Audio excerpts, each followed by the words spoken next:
ਸ਼੍ਰੀ ਗੁਰੂ ਨਾਨਕ ਦੇਵ ਜੀ ਇੱਕ ਵਾਰ ਇੱਕ ਬਹੁਤ ਵੱਡੇ ਜੰਗਲ ਵਿੱਚੋਂ ਗੁਜ਼ਰ ਰਹੇ ਸੀ। ਜਦ ਉਸ ਜੰਗਲ ਦੇ ਅੰਦਰ ਵੜੇ ਤਾਂ ਬੜੇ-ਬੜੇ ਸੁੰਦਰ ਬ੍ਰਿਸ਼ ਫਲਾਂ ਨਾਲ ਫਲੀਭੂਤ ਵੇਖੇ। ਪਰ ਉਸ ਜੰਗਲ ਵਿੱਚ ਗਿੱਦੜ, ਸ਼ੇਰ, ਬਘਿਆੜ, ਚੀਤੇ, ਹਰਨ ਆਦਿ ਕੋਈ ਵੀ ਪਸ਼ੂ ਨਹੀਂ ਸਨ ਅਤੇ ਪੰਛੀ ਵੀ ਕੋਈ ਵੀ ਨਹੀਂ ਸੀ। ਜੰਗਲ ਵਿੱਚ ਕਾਫੀ ਪੈਂਡਾ ਚੱਲਣ ਤੋਂ ਬਾਅਦ ਗੁਰੂ ਜੀ ਇੱਕ ਸੁੰਦਰ ਬ੍ਰਿਛ ਦੀ ਛਾਂ ਹੇਠ ਬੈਠ ਗਏ। ਤਦ ਭਾਈ ਮਰਦਾਨਾ ਜੀ ਭੁੱਖ ਨਾਲ ਵਿਆਕੁਲ ਹੋ ਕੇ ਬੋਲਿਆ, ਗੁਰੂ ਜੀ, ਜੰਗਲ ਵਿੱਚ ਬੜੇ-ਬੜੇ ਸੁੰਦਰ ਫਲ ਰਸਾਂ ਨਾਲ ਭਰੇ ਹੋਏ ਸਵਾਦੀ ਦਿਸ ਰਹੇ ਹਨ। ਜੇਕਰ ਆਪ ਜੀ ਦੀ ਆਗਿਆ ਹੋਵੇ ਤਾਂ ਜਾ ਕੇ ਖਾ ਆਵਾਂ। ਭਾਈ ਮਰਦਾਨੇ ਜੀ ਦੀ ਇਹ ਗੱਲ ਸੁਣ ਕੇ ਗੁਰੂ ਜੀ ਨੇ ਫਰਮਾਇਆ ਕਿ ਇਹ ਜੰਗਲ ਬੜਾ ਭਿਆਨਕ ਹੈ। ਭਾਈ ਮਰਦਾਨਿਆਂ ਤੂੰ ਕਿਧਰੇ ਨਾ ਜਾ, ਸਾਡੇ ਪਾਸ ਹੀ ਬੈਠਾ ਰਹਿ। ਇਹ ਗੱਲ ਸੁਣ ਕੇ ਭੁੱਖ ਦਾ ਮਾਰਿਆ ਹੋਇਆ ਭਾਈ ਮਰਦਾਨਾ ਜੀ ਤਲਖੀ ਵਿੱਚ ਆ ਕੇ ਕਹਿੰਦਾ ਹੈ ਕਿ ਜਿਸ ਜਗ੍ਹਾ ਪਰ ਕੁਝ ਖਾਣ ਨੂੰ ਮਿਲਦਾ ਹੈ ਉੱਥੇ ਆਪ ਜੀ ਖਾਣ ਨਹੀਂ ਦਿੰਦੇ। ਇਸ ਤੋਂ ਮਾਲੂਮ ਹੁੰਦਾ ਹੈ ਕਿ ਆਪ ਮੇਰੇ ਨਾਲ ਵੈਰ ਭਾਵ ਰੱਖਦੇ ਹੋ। ਮੇਰੇ ਪਾਸੋਂ ਭੁੱਖ ਨਹੀਂ ਸਹਾਰੀ ਜਾਂਦੀ।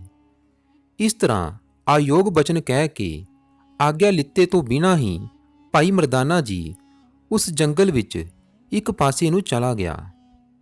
ਕੁਝ ਕੁ ਸੁੰਦਰ ਫਲ ਖਾ ਕੇ ਜਦੋਂ ਅੱਗੇ ਨੂੰ ਹੋਰ ਵਧਿਆ ਤਾਂ ਉੱਥੇ ਇੱਕ ਬੜਾ ਵੱਡਾ ਦਾਨਵ ਰਹਿੰਦਾ ਸੀ।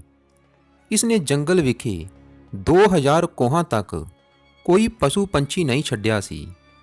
ਪਹਾੜ ਵਰਗੀ ਇਸ ਦੀ ਭਿਆਨਕ ਦੇਹ ਸੀ। ਕੋਹਾਂ ਤੱਕ ਲੰਬੀਆਂ ਬਾਹਾਂ ਸਨ। ਸਿਰ ਉੱਤੇ 2 ਸਿੰਗ ਸਨ। ਉਹ ਖਜੂਰਾਂ ਦੇ ਬ੍ਰਿਸ਼ਾਂ ਵਾਂਗ ਲੰਬੇ-ਲੰਬੇ ਸਨ। ਪਹਾੜਾਂ ਦੀਆਂ ਕੇਂਦਰਾਂ ਸਮਾਨ ਨਾਸਾਂ ਸਨ। ਜਦ ਉਸ ਦਾਨਵ ਨੇ ਭਾਈ ਮਰਦਾਨੇ ਜੀ ਨੂੰ ਦੇਖਿਆ ਤਦ ਉਸਨੇ ਉਸੇ ਵੇਲੇ ਭਾਈ ਮਰਦਾਨਾ ਜੀ ਨੂੰ ਫੜ ਕੇ ਮੂੰਹ ਵਿੱਚ ਪਾ ਲਿਆ। ਉਸ ਵੇਲੇ ਭਾਈ ਮਰਦਾਨੇ ਜੀ ਨੇ ਬੇਨਤੀ ਕੀਤੀ, ਹੇ ਗੁਰੂ ਨਾਨਕ ਦੇਵ ਜੀ, ਹੇ ਗੁਰੂ ਬਖਸ਼ਣਹਾਰ ਜੀ, ਮੈਨੂੰ ਔਗਣਹਾਰੇ ਪਾਪੀ ਨੂੰ ਬਖਸ਼ ਲਓ ਜੀ। ਮੈਂ ਭਾਰੀ ਅਪਰਾਧ ਕੀਤਾ ਹੈ ਜੋ ਆਪ ਜੀ ਦੀ ਆਗਿਆ ਨਹੀਂ ਲਈ।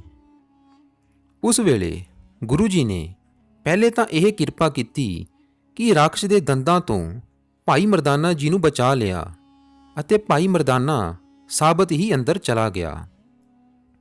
ਉਸ ਤੋਂ ਬਾਅਦ ਜਿਸ ਵੇਲੇ ਸ੍ਰੀ ਗੁਰੂ ਨਾਨਕ ਦੇਵ ਜੀ ਭਾਈ ਮਰਦਾਨੇ ਜੀ ਨੂੰ ਬਚਾਉਣ ਗਏ ਤਾਂ ਗੁਰੂ ਜੀ ਨੂੰ ਵੀ ਰਾਖਸ਼ ਨੇ ਫੜ ਕੇ ਆਪਣੇ ਅੰਦਰ ਲੰਘਾ ਲਿਆ।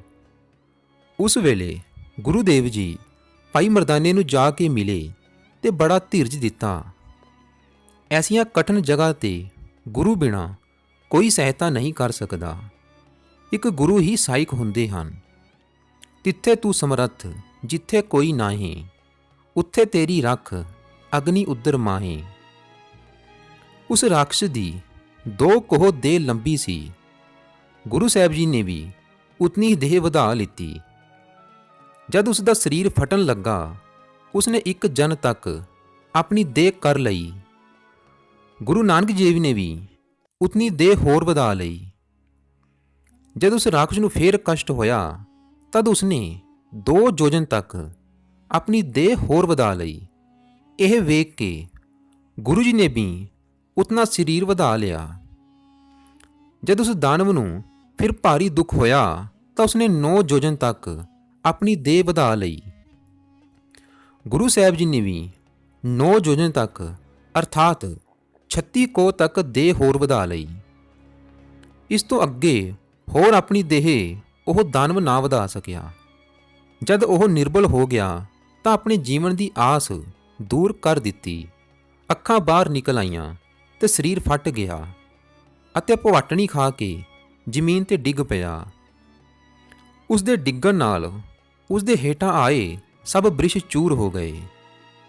ਸ੍ਰੀ ਗੁਰੂ ਨਾਨਕ ਦੇਵ ਜੀ ਭਾਈ ਮਰਦਾਨੇ ਸਮੇਤ ਜਿਉਂਦੇ ਤੋਂ ਸਹੀ ਸਲਾਮਤ ਬਾਹਰ ਨਿਕਲ ਆਏ।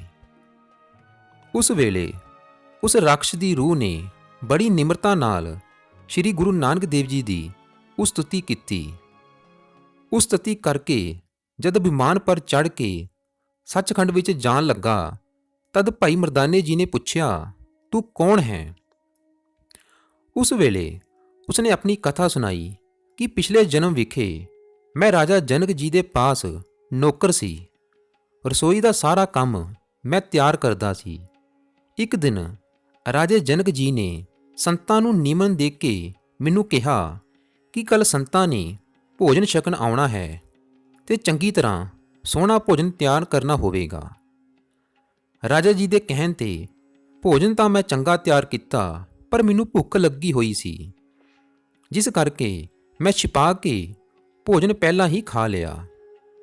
ਮੇਰੇ ਭੋਜਨ ਛਕਣ ਦਾ ਪਤਾ ਰਾਜੇ ਜਨਕ ਜੀ ਨੂੰ ਲੱਗ ਗਿਆ, ਜਿਸ ਤੋਂ ਉਹਨਾਂ ਨੇ ਕ੍ਰੋਧ ਵਿੱਚ ਆ ਕੇ ਮੈਨੂੰ ਸ਼ਰਾਪ ਦੇ ਦਿੱਤਾ ਕਿ ਤੂੰ ਸੰਤਾਂ ਨੂੰ ਭੋਜਨ ਛਕਾਏ ਤੋਂ ਪਹਿਲਾਂ ਹੀ ਖਾ ਲਿਆ ਹੈ। ਇਹ ਤੂੰ ਤਾਂ ਦਾਨਵਾਂ ਵਾਲਾ ਕੰਮ ਕੀਤਾ ਹੈ, ਇਸ ਕਰਕੇ ਤੂੰ ਦੈਂਤ ਜੂਨੀ ਨੂੰ ਧਾਰਨ ਕਰੇਗਾ। ਇਹ ਸੁਣ ਕੇ ਮੈਂ ਹੱਥ ਜੋੜ ਕੇ ਬੇਨਤੀ ਕੀਤੀ ਸੀ, ਰਾਜਨ, ਜੋ ਮੈਂ ਪਹਿਲਾਂ ਆਪ ਜੀ ਦੀ ਸੇਵਾ ਕੀਤੀ ਹੈ ਉਸ ਦਾ ਫਲ ਮੈਨੂੰ ਕਦੋਂ ਮਿਲੇਗਾ?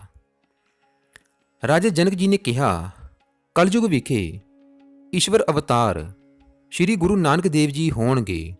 ਉਹ ਤੈਨੂੰ ਇਸ ਸੇਵਾ ਦਾ ਫਲ ਮੁਕਤੀ ਦੇਣਗੇ। ਸੋ ਸ਼੍ਰੀ ਗੁਰੂ ਨਾਨਕ ਦੇਵ ਜੀ ਦੀ ਕਿਰਪਾ ਕਰਕੇ ਹੁਣ ਮੈਨੂੰ ਮੁਕਤੀ ਮਿਲ ਗਈ ਹੈ। ਇਹ ਤੱਤ ਕਹਿ ਕੇ ਵਿਮਾਨ ਪਰ ਚੜ੍ਹ ਕੇ ਸੱਚਖੰਡ ਚਲਾ ਗਿਆ। ਸਾਧ ਸੰਗਤ ਜੀ, ਜੇਕਰ ਤੁਹਾਨੂੰ ਇਹ ਸਾਖੀ ਪਸੰਦ ਆਈ ਹੋਵੇ ਤਾਂ ਇਸ ਵੀਡੀਓ ਨੂੰ ਲਾਈਕ ਕਰੋ, ਸ਼ੇਅਰ ਕਰੋ ਅਤੇ ਕਮੈਂਟ ਬਾਕਸ ਵਿੱਚ ਜਾ ਕੇ ਧੰਨ ਗੁਰੂ ਨਾਨਕ ਦੇਵ ਜੀ ਜ਼ਰੂਰ ਲਿਖੋ।